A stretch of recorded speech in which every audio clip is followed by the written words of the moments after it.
മൂത്രമൊഴിക്കുമ്പോൾ ചില ലക്ഷണങ്ങൾ കണ്ടെന്നാൽ നമ്മൾ അത് പ്രോസ്റ്റേറ്റ് ഗ്രന്ഥിയുടെ വീക്കം മൂലം ഉണ്ടാകുന്നതാണോ എന്നുള്ളത് സംശയിക്കേണ്ടതുണ്ട്.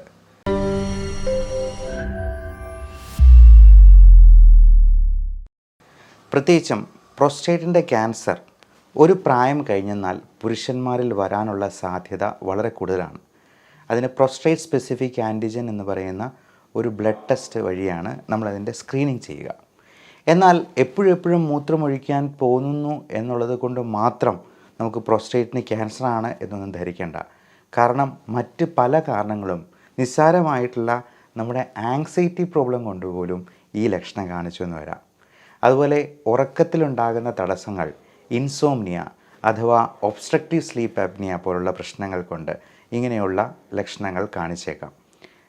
എപ്പോഴും മൂത്രമൊഴിച്ചെന്നാലും മൂത്രമൊഴിച്ചു പോയി എന്നൊരു തോന്നലുണ്ടാകാതിരിക്കുക. എന്തെങ്കിലുമൊക്കെ ഇനിയും പോകാനുണ്ട് എന്നുള്ളൊരു തോന്നലുണ്ടാവുക. ഇത്തടങ്ങിയ പ്രശ്നങ്ങളൊക്കെ ചിലപ്പോൾ വെറും ഉത്കണ്ഠ കൊണ്ട് മാത്രം വേണമെങ്കിലും ഉണ്ടാകാം എന്നുള്ളതാണ്. അപ്പോൾ അതിനെന്തെല്ലാം ചെയ്യേണ്ട ടെസ്റ്റുകൾ എന്തൊക്കെയാണ്, നമ്മളതിൽ ശ്രദ്ധിക്കേണ്ട കാര്യങ്ങൾ എന്തൊക്കെയാണ്, ഇതിന് കുറച്ച് വ്യായാമങ്ങൾ നമുക്ക് ചെയ്യാവുന്നതുണ്ട്. പ്രത്യേകിച്ചും കീഗൽ എക്സസൈസ് എന്ന് പറയും. അപ്പോൾ 50 വയസ്സ് കഴിഞ്ഞ പുരുഷന്മാരിൽ പലരിലും ഈ സെക്ഷുവൽ ഫങ്ഷനിങ് അത്ര പ്രോപ്പർ ആകാത്തതിന് ഒരു കാരണം ഈ പ്രോസ്റ്റേറ്റ് ഗ്രന്ഥി മൂലം ഉണ്ടാകുന്ന ഈ സെക്ഷുവൽ ഹോർമോൺസിൻ്റെ അളവിലുണ്ടാകുന്ന വ്യത്യാസങ്ങളോ ചിലപ്പോൾ ആ ശുക്ലം ഉൽപ്പാദനം പ്രോപ്പറായിട്ട് നടക്കാത്തതോ ഒക്കെ ആയിരിക്കാം. ഇങ്ങനെയുള്ള കാര്യങ്ങളെക്കുറിച്ചാണ് നമ്മൾ ഇന്ന് ഡിസ്കസ് ചെയ്യുന്നത്. നമസ്കാരം, ഞാൻ doctor Bipin Jose, pulmo medical centre, Pala, Kanjirappally and Sultan Bathery. അതിലാദ്യമേ പറഞ്ഞതുപോലെ തന്നെ ഇതിൻ്റെ ലക്ഷണങ്ങൾ എന്തൊക്കെയാണ് എന്നുള്ളത് നോക്കാം. നമുക്ക് പ്രോസ്റ്റേറ്റ് ഗ്രന്ഥിക്ക് വീക്കം ഉണ്ടാകുമ്പോൾ അത് പ്രധാനമായും ചെയ്യുന്നത് യൂറിനറി ബ്ലാഡറിൻ്റെ ഔട്ട്ഫ്ലോ ഒബ്സ്ട്രക്റ്റ് ചെയ്യുകയാണ്. അതായത് മൂത്രസഞ്ചിയിൽ നിന്നും നമ്മുടെ യൂറിറ്റർ വഴി അല്ലെന്നുണ്ടെങ്കിൽ ആ മൂത്രനാളി വഴി അത് പുറത്തോട്ട് പോകുന്നത് ചിലപ്പോൾ കംപ്രസ് ചെയ്ത് അത് ഒബ്സ്ട്രക്റ്റഡ് ആക്കാനുള്ള സാധ്യതയുണ്ട്. അതുകൊണ്ട് തന്നെ മൂത്രസഞ്ചി മുഴുവനായിട്ടും വീർക്കാനായിട്ട് പറ്റാതെ വരും. മൂത്രസഞ്ചി ഒരു ബലൂൺ പോലെ കണക്കാക്കിയെന്നാൽ ഈ ബലൂണിൽ ഒരു ഭാഗത്തു നിന്ന് ഒരു സാധനം വെച്ച് കംപ്രസ് ചെയ്യുന്നത് പോലെ അതിൻ്റെ വോളിയം മുഴുവനായിട്ടും ഫില്ല് ചെയ്യാൻ പറ്റാതെ വരുന്നതാണ് ഇതിൽ പ്രധാനമായിട്ടും സംഭവിക്കുന്ന പ്രശ്നം. അതുകൊണ്ട് തന്നെ നമുക്ക് മൂത്രസഞ്ചിയിൽ അതിന് ആവശ്യമുള്ള അത്രയും മൂത്രം സ്റ്റോർ ചെയ്യാൻ പറ്റാണ്ടായിട്ട് വരാം. അതേ കാരണത്താലാണ് ഇടയ്ക്കിടയ്ക്കെല്ലാം മൂത്രമൊഴിക്കാൻ പോകണം എന്ന് തോന്നുന്നത്. രാത്രി തന്നെ 5-6 തവണയൊക്കെ പോയി മൂത്രമൊഴിക്കേണ്ടി വരുന്ന ഒരവസ്ഥ. ഇനി മൂത്രമൊഴിക്കാൻ തോന്നിക്കഴിഞ്ഞെന്നാലും ബാത്റൂമിൽ എത്തുന്നതിന് മുമ്പ് തന്നെ അറിയാതെ മൂത്രവാർച്ച ഉണ്ടാകുക.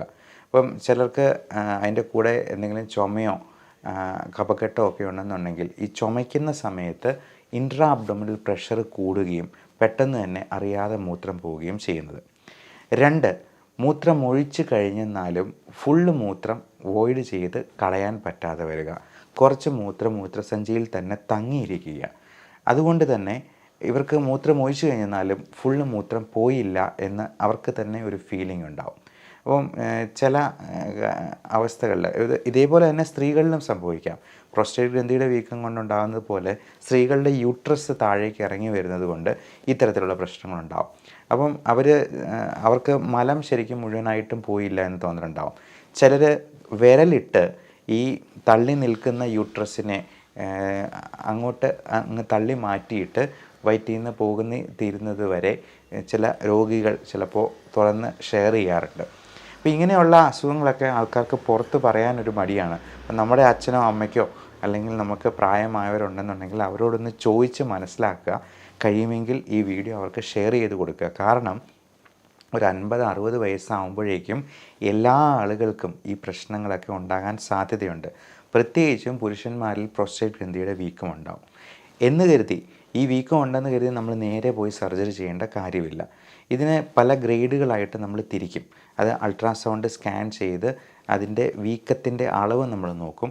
പ്രോസ്റ്റേറ്റ് ക്യാൻസർ ആണോ എന്നുള്ളത് റൂൾ ഔട്ട് ചെയ്യും. പ്രോസ്റ്റേറ്റ് ക്യാൻസർ എന്ന് കരുതി പേടിക്കേണ്ട. കാരണം ഈ CA പ്രോസ്റ്റേറ്റ് എന്ന് പറയുന്നത് വളരെ സ്ലോ ഗ്രോയിങ് ആയിട്ടുള്ളൊരു ട്യൂമറാണ്. ചിലപ്പോൾ 8-10 വർഷം കൊണ്ടൊക്കെ അത് വലിയ വലിപ്പത്തിൽ എത്തുകയുള്ളൂ എന്നുള്ളത് കൊണ്ട് ഈ ക്യാൻസർ വന്നു എന്ന് കരുതി ജീവിതം അവസാനിച്ചു എന്ന് പേടിക്കേണ്ടതില്ല എന്നുള്ളതും പ്രത്യേകം ഓർപ്പിക്കുന്നു. എന്നാൽ തീർച്ചയായിട്ടും അത് സ്പ്രെഡ് ചെയ്യാതെ പോകാനും ഈ പ്രോസ്റ്റേറ്റ് ഗ്രന്ഥിയുടെ വീക്കം ഒത്തിരി കൂടിപ്പോകാതിരിക്കാനും മരുന്നുകൾ നമ്മൾ ഉപയോഗിക്കാറുണ്ട്. താംസുലോസിൻ പോലുള്ള മരുന്നുകൾ, ഫിനാസ്ട്രൈൽ ഗ്രൂപ്പിൽ ഉള്ള സ്റ്റെറോയിഡ് പോലെ ഉള്ള മരുന്നുകളും അതിന് കൊടുക്കാറുണ്ട്. അപ്പോൾ നമ്മൾ PSA ടെസ്റ്റ് ചെയ്യുന്നതിന് മുൻപ് ഈ ഫിനാസ്ട്രൈഡ് ഗ്രൂപ്പിലുള്ള അല്ല ഡ്യൂട്ടാസ്ട്രൈഡ് പോലുള്ള മരുന്നുകൾ കൊടുക്കാതിരിക്കുന്നതാണ് നല്ലത്. കാരണം അങ്ങനെ കൊടുത്തു കഴിഞ്ഞാൽ PSAയുടെ അളവ് അത് കുറഞ്ഞു പോകാനായിട്ടിടയുണ്ട്. അതുകൊണ്ട് അങ്ങനെ PSA എന്ന ടെസ്റ്റ് ചെയ്തതിന് ശേഷം മാത്രം നമ്മൾ ഇത്തരത്തിലുള്ള മരുന്നുകൾ ആരംഭിക്കുന്നതാണ് ഉത്തമം. അപ്പോൾ അങ്ങനെയുള്ള മരുന്ന് സ്റ്റാർട്ട് ചെയ്തിട്ട് 1-2 ആഴ്ച കഴിഞ്ഞിട്ട് PSA ചെയ്യുന്നാൽ നമുക്കതിൽ നിന്ന് അറിയാൻ പറ്റില്ല എന്നുള്ളത്. രണ്ടാമത്തെ കാര്യം, നമ്മൾ അൾട്രാസൗണ്ട് സ്കാൻ ചെയ്യുമ്പോൾ വരുത്തുന്ന കുറച്ച് തെറ്റുകളാണ്. ഇപ്പോൾ ഹോസ്പിറ്റലിലെ നഴ്സുമാരാണെങ്കിൽ പോലും അവർ പറയാറുണ്ട് നല്ലപോലെ വെള്ളം കുടിച്ച് വീർപ്പിക്കാൻ. പക്ഷേ അങ്ങനെ ചെയ്യുന്നത് ശരിയല്ല. നമ്മൾ 3-4 ലിറ്റർ വെള്ളമൊക്കെ കുടിച്ച് വെച്ച് കഴിഞ്ഞിട്ടുണ്ടെങ്കിൽ ഇത് ശരിക്ക് നമുക്ക് അൾട്രാസൗണ്ടിലൂടെ അസസ് ചെയ്യാൻ പറ്റാണ്ട് വരും. അതിനുള്ള ഒരു ബുദ്ധിമുട്ടുണ്ടാവും. ശരിക്കും ഒരു 2 ലിറ്റർ വെള്ളം നമ്മൾ കുടിച്ച് ബ്ലാഡറിൽ ഫില്ല് ചെയ്ത് വെച്ചാൽ മതി എന്നുള്ളതാണ് അതിനകത്ത് പ്രത്യേകം ഓർപ്പിക്കാനുള്ളത്. ഇനി ഇത്തരത്തിലുള്ള പ്രോസ്റ്റേറ്റിൻ്റെ പ്രശ്നങ്ങൾ ഒഴിവാക്കാനായിട്ട് നമുക്ക് ചെയ്യാവുന്ന ഒരു വ്യായാമമുണ്ട്, കീഗൽ എക്സസൈസ് എന്ന് പറയും. അത് ഇതിനു വേണ്ടി മാത്രമല്ല, നമുക്ക് സെക്ഷൽ ഫങ്ഷനിങ് ഉണ്ടാകാനും ഉദ്ധാരണക്കുറവ്, ശീഘ്രസ്ഖലനം പോലുള്ള പ്രശ്നങ്ങൾ ഒഴിവാക്കാനായിട്ടും നമ്മുടെ പെനിസിന് ചുറ്റുമുള്ള മസിൽസും നമ്മുടെ പെൽവിക് ഫ്ലോർ മസിൽസിനെ ശക്തിപ്പെടുത്താനായിട്ടും പ്രോസ്റ്റേറ്റിൻ്റെ ആരോഗ്യം സംരക്ഷിക്കാനായിട്ടും ഞാൻ ഈ പറയുന്ന തരത്തിലുള്ള കീഗൽ വ്യായാമം സഹായിക്കും. അപ്പം നമുക്ക് പ്രായമുള്ളവരോട് പുഷപ്പ് ചെയ്യാനും അത്തരത്തിലുള്ള കസർത്തുകൾ നടത്താനും ഒന്നും പറ്റില്ല. പകരം ഒരു സിമ്പിൾ എക്സസൈസ് നമുക്ക് ചെയ്യാം. മൂത്രമൊഴിക്കുമ്പോൾ, പുരുഷന്മാർക്ക് മൂത്രമൊഴിക്കുമ്പോൾ അറിയാം, മൂത്രം ഇടയ്ക്ക് വെച്ച് ഒന്ന് സ്റ്റോപ്പ് ചെയ്യുക. ആ ഫ്ലോയുടെ ഇടയ്ക്ക് വെച്ചൊന്ന് സ്റ്റോപ്പ് ചെയ്തതിന് ശേഷം വീണ്ടും മൂത്രമൊഴിക്കാൻ തുടങ്ങുക. അപ്പോൾ നമ്മൾ ചെയ്യുന്ന ഒരു ആക്ഷനുണ്ട്, ആ ഒരു മസിൽസിൻ്റെ കൺട്രാക്ഷനുണ്ട്. ആ കൺട്രാക്ഷനാണ് നമ്മുടെ പെൽവിക് ഫ്ലോർ മസിൽസിനെ നല്ലപോലെ ശക്തിപ്പെടുത്താനായിട്ട് സഹായിക്കുന്നത്. ഈ കീഗൽ എക്സസൈസ് എപ്പം മൂത്രം ഒഴിക്കുമ്പോഴും ഒരു പ്രാവശ്യം ഒന്ന് സ്റ്റോപ്പ് ചെയ്തിട്ട് ഇതിങ്ങനെ ചെയ്യുന്നതിന് നമുക്ക് വലിയ ബുദ്ധിമുട്ടുണ്ടാകത്തില്ല. അതുപോലെ ഉത്തരിച്ച് നിൽക്കുന്ന ലിംഗത്തിലും നമുക്ക് ആ ഒരു എക്സസൈസ് ചെയ്യാൻ പറ്റും. പ്രത്യേകിച്ച് രാവിലെ എണീക്കുമ്പോൾ ലിംഗം ഉത്തരിച്ച് നിൽക്കുന്നുണ്ടെങ്കിൽ ആ സമയത്ത് മൂത്രമൊഴിക്കാൻ നമ്മൾ ചെയ്യുന്ന ഒരു മസിൽ മൂവ്മെൻ്റ് ഉണ്ട്, ഒരു മസ്കുലർ കൺട്രാക്ഷനുണ്ട്. പുരുഷന്മാർക്ക് അത് വ്യക്തമായിട്ട് മനസ്സിലാകും. അപ്പോൾ ആ ഒരു എക്സസൈസാണ് നമുക്ക് പ്രോസ്റ്റേറ്റ് ഗ്രന്ഥിയുടെ ആരോഗ്യത്തിനും പ്രത്യേകമായിട്ട് ചെയ്യാവുന്നത്. ഇനി മൂത്രമൊഴിക്കുമ്പോൾ നമ്മൾ മൂത്രം കാലിൻ്റെ അടിയിൽ, കാലിൻ്റെ തൊട്ടടുത്ത് വന്ന് വീണ് കാൽപാദം മൂത്രത്തിൽ നനയുന്നുണ്ട് എന്നുണ്ടെങ്കിൽ, അതിൻ്റെ ഫ്ലോ കറക്റ്റ് അല്ലെന്നുണ്ടെങ്കിൽ നമ്മളൊരു അൾട്രാസൗണ്ട് സ്കാൻ ചെയ്ത് നോക്കുന്നത് തീർച്ചയായിട്ടും നല്ലതാണ്. അബ്ഡോമൻ ആൻഡ് പെൽവിസ് അത് ഒരുമിച്ച് നമുക്ക് സ്കാൻ ചെയ്യാവുന്നതാണ്. അതുപോലെ ഉദ്ധാരണക്കുറവും ശീഘ്രസ്ഖലനവും പോലുള്ള പ്രശ്നങ്ങളുണ്ടെങ്കിൽ നിങ്ങൾ അതിനെ പറ്റിയ നിങ്ങൾക്ക് സംസാരിക്കാൻ പറ്റുന്ന സുഹൃത്തിനെ പോലെയുള്ളൊരു ഡോക്ടറിനെ കണ്ടെത്തി അദ്ദേഹത്തോട് പറയുക. ആവശ്യമുണ്ടെങ്കിൽ ultrasound, abdomen, scrotum, penile colour Doppler തുടങ്ങിയ സ്കാനുകളും നമ്മൾ ചെയ്യേണ്ടതുണ്ട്. കാരണം ഈ രക്തയോട്ടം തടസ്സപ്പെടുത്തുന്നതുകൊണ്ടാണ് പലപ്പോഴും ഈ ഉദ്ധാരണക്കുറവ് ഉണ്ടാകുന്നത്. അപ്പോൾ ലിംഗത്തിലേക്കുള്ള രക്തയോട്ടം ബ്ലോക്ക് ആവുന്ന രീതിയിൽ എന്തെങ്കിലും തരത്തിലുള്ള പ്രശ്നങ്ങളുണ്ടെങ്കിൽ അത് മറ്റ് അവയവങ്ങളിലും ബ്ലോക്ക് ഉണ്ടാക്കാൻ സാധ്യതയുണ്ട്. ഹാർട്ട് അറ്റാക്ക് പോലുള്ള പ്രശ്നങ്ങളോ സ്ട്രോക്ക് പോലുള്ളതൊക്കെയോ ഉണ്ടാകാം എന്ന് കരുതി ഉദ്ധാരണക്കുറവുള്ളവരെല്ലാവരും ഉടനെ ഹാർട്ട് അറ്റാക്ക് വരുമെന്ന് പേടിക്കേണ്ടതില്ല. കാരണം മിക്കവാറും ആൾക്കാരുടെ ഉദ്ധാരണക്കുറവിന് ഏറ്റവും പ്രധാനപ്പെട്ട കാര്യം ആങ്സൈറ്റിയാണ്. അത് 50 വയസ്സിൽ താഴെയുള്ള ആൾക്കാർക്ക് ഒന്നെങ്കിൽ ഹോമോസെക്ഷുവാലിറ്റി പോലുള്ള കാര്യങ്ങളായിരിക്കാം, അല്ലെങ്കിൽ ഇപ്പോൾ വൈഫിനോട് നമുക്ക് താല്പര്യമൊന്നും തോന്നുന്നില്ല എന്നുള്ളത് മറ്റ് തലത്തിലുള്ള മാനസിക പ്രശ്നങ്ങൾ കൊണ്ടാണ് ഏറ്റവും കൂടുതൽ ഉണ്ടാകുന്നത്. 50 വയസ്സിന് ശേഷമാണ് ഇത്തരത്തിലുള്ള അസുഖങ്ങൾക്ക് കൂടുതൽ സാധ്യതയുള്ളത്, റിസ്ക് ഉള്ളത്. അപ്പോൾ അങ്ങനെയുള്ള കാര്യങ്ങൾ നോക്കാനായിട്ട് നിങ്ങളുടെ ഡോക്ടർ തന്നെ നിങ്ങളോട് നിർദ്ദേശിച്ചേക്കും. അപ്പോൾ അദ്ദേഹം പറയുന്നത് പോലുള്ള ടെസ്റ്റുകളും ഹോർമോൺ ലെവലുകളും ഒക്കെ നോക്കിയാൽ മതിയാകും. ഇനി നമ്മൾ നേരത്തെ പറഞ്ഞ ഈ ബലൂണിൻ്റെ ഫില്ലിങ്ങിനെ കുറിച്ച് ഒന്നുകൂടി ഒന്ന് സൂചിപ്പിക്കാം. ഈ ബലൂണ് മൊത്തമായിട്ടിങ്ങനെ ഫുള്ളായിട്ടിരുന്ന് കഴിഞ്ഞിട്ടുണ്ടെങ്കിൽ അതിലൊരു ചെറിയ ഹോൾ ഉണ്ടെന്നുണ്ടെങ്കിൽ അതിലൂടെ വെള്ളം പോകുന്നത് എങ്ങനെയായിരിക്കും? ആ പ്രഷർ കൊണ്ട് അത് നേർത്ത ഒരു ഫ്ലോ ഓഫ് വാട്ടറേ അതിനകത്ത് ഉണ്ടാകത്തുള്ളൂ. എന്നാൽ അതേസമയം അതൊരു 2-3 ലിറ്റർ എന്നുള്ള രീതിയിൽ ബ്ലാഡറിൻ്റെ കാര്യമാണ് നമ്മളൊരു ബലൂണായിട്ട് സങ്കല്പിച്ചെന്നാൽ അത് പകുതി ഫില്ലാകുമ്പോഴത്തേക്കും നമ്മൾ മൂത്രം ഒഴിക്കുമ്പോഴേക്കും അതിലെന്താണ് സംഭവിക്കുക, നല്ല ഫ്ലോ ഉണ്ടാകുന്നതുകൊണ്ട് ആ നല്ല തിക്ക് ഫ്ലോ ഓഫ് വാട്ടർ അല്ലെങ്കിൽ യൂറിൻ ഉണ്ടാകും. അപ്പോൾ ഇതേപോലെ തന്നെ ബ്ലാഡറിനെ നമ്മൾ ശക്തിപ്പെടുത്താനായിട്ട് ഇത്തരത്തിൽ വ്യായാമങ്ങൾ ചെയ്യുക. നമ്മൾ മൂത്രം ഒഴിക്കുന്നത് നമ്മൾ ഒത്തിരി ശക്തി കൊടുത്തിട്ട് മൂത്രം ഒഴിക്കുമ്പോഴത്തേക്കും ഈ പറയുന്ന പ്രശ്നം കൂടുതലായിട്ടുണ്ടാകാനുള്ള സാധ്യതയുണ്ട്. അതേപോലെ കോൺസ്റ്റിപ്പേഷൻ പോലുള്ള പ്രശ്നങ്ങളുള്ളവർക്കും അതിന് വേണ്ട മരുന്നുകൾ നമ്മൾ ഉപയോഗിക്കേണ്ടതായിട്ട് വരും എന്നുള്ളത് പ്രത്യേകമായിട്ട് മനസ്സിലാക്കുക. അപ്പോൾ നമ്മൾ അൾട്രാസൗണ്ട് സ്കാൻ ചെയ്യുമ്പോഴും ഈ മൂത്രം ഫുള്ളായിട്ട് ഫില്ല് ചെയ്തതിന് ശേഷം ഒന്ന് സ്കാൻ ചെയ്യും. മൂത്രം ഒഴിച്ച് കഴിഞ്ഞിട്ട് വീണ്ടും അൾട്രാസൗണ്ട് സ്കാൻ റിപ്പീറ്റ് ചെയ്ത് നോക്കും, പ്രോസ്റ്റേറ്റ് ഗ്രന്ഥിയുടെ പ്രശ്നമുണ്ടോ എന്നറിയാൻ. അതേപോലെ സ്ത്രീകളിലാണെങ്കിലും അൾട്രാസൗണ്ട് വിത്ത് പോസ്റ്റ് വോയിഡൽ റെസിഡ്യൂ എന്ന് ഡോക്ടർമാർ നിങ്ങൾക്ക് നിർദ്ദേശം തന്നിരിക്കുന്നത് പലപ്പോഴും കാണാറുണ്ട്. എൻ്റെ അർത്ഥം ഇതാണ്, PVR എന്ന് എഴുതിയിരിക്കുന്നതിൻ്റെ ഫുൾ ഫോമാണ് പോസ്റ്റ് വോയിഡൽ റെസിഡ്യൂ. അതായത് മൂത്രം ഒഴിച്ചതിന് ശേഷം എന്തെങ്കിലും മൂത്രം തങ്ങി നിൽപ്പുണ്ടോ എന്നുള്ളത് അറിയാൻ വേണ്ടിയാണ് നമ്മൾ ഈ PVR എന്ന് പറയുന്ന ടെസ്റ്റ് ചെയ്യുന്നത്. അൾട്രാസൗണ്ട് മുൻപും ശേഷവും ചെയ്യുന്നത് ഇതിനു വേണ്ടിയാണ്. സ്ത്രീകൾക്കാണെങ്കിലും യൂട്രസ് ഇറങ്ങി വരുമ്പോഴേക്കും, അതായത് പ്രൊലാപ്സ് യൂട്രസ് എന്ന് പറയുന്ന ഗർഭപാത്രം താഴേക്ക് ഇറങ്ങി, ചില സ്ത്രീകൾ ഇത് ആരോടും പറയാതെ അമ്മമാർ ഈ ഗർഭപാത്രം മുഴുവനായിട്ട് ഇറങ്ങി ഈ തുടയുടെ സൈഡിൽ അത് ഒരഞ്ഞ് അവിടെ ഡെക്കുബിറ്റസ് അൾസർ എന്ന് പറയുന്ന അവസ്ഥ ഉണ്ടായിട്ടുള്ള അമ്മമാരെ ഞാൻ കണ്ടിട്ടുണ്ട്. അപ്പം നമ്മൾ വിചാരിക്കും അതെന്തുകൊണ്ട് അവർ പുറത്ത് പറയാൻ മടിക്കുന്നു എന്നുള്ളത്.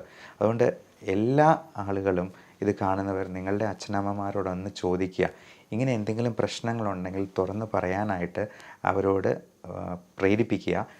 അതുപോലെ ബ്രസ്റ്റ് ലംബ് പോലുള്ള സംഗതികൾ, പ്രായമായവർക്കുണ്ടാകുന്ന ഇത്തരത്തിലുള്ള പ്രശ്നങ്ങൾ അവർ അവഗണിക്കുകയോ മിണ്ടാതിരിക്കുകയോ ചമ്മലും മടിയും നാണവും ഒക്കെ കാരണം പുറത്ത് പറയാതിരിക്കുകയോ ചെയ്യും.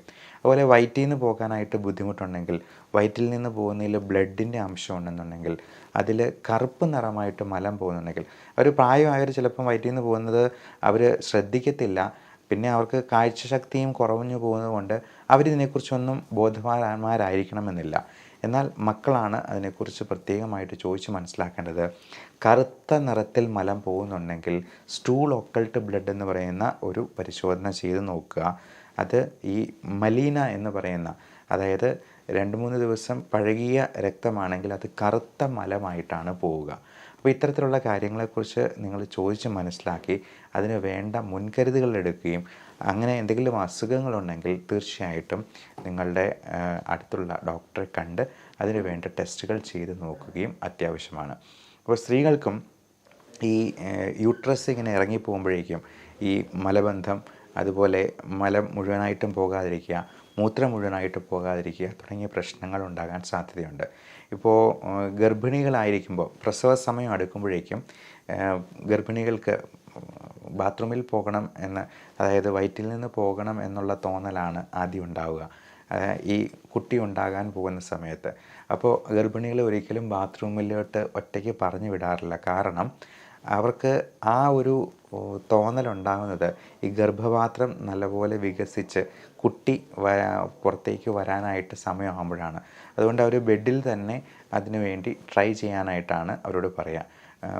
ഫോഴ്സ്ഫുള്ളി പുഷ് ചെയ്യാനായിട്ട് അവിടെ വെച്ച് തന്നെ പുഷ് ചെയ്തോളൂ, വയറ്റിൽ നിന്ന് പോകുന്നെങ്കിൽ പൊയ്ക്കോട്ടെ എന്നാണ് പറയുക.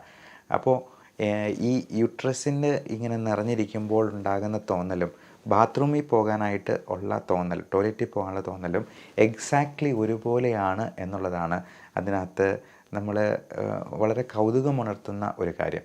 ഇപ്പം സ്ത്രീകൾക്കും പുരുഷന്മാർക്കും അവരവരുടേതായ ശാരീരിക പ്രത്യേകതകൾ കൊണ്ട് ഇത്തരത്തിലുള്ള ലക്ഷണങ്ങൾ പലപ്പോഴും തുറന്ന് പറയാൻ മടിക്കുന്ന പല ലക്ഷണങ്ങളും ചിലപ്പോൾ ഉണ്ടാകാൻ സാധ്യതയുണ്ട്.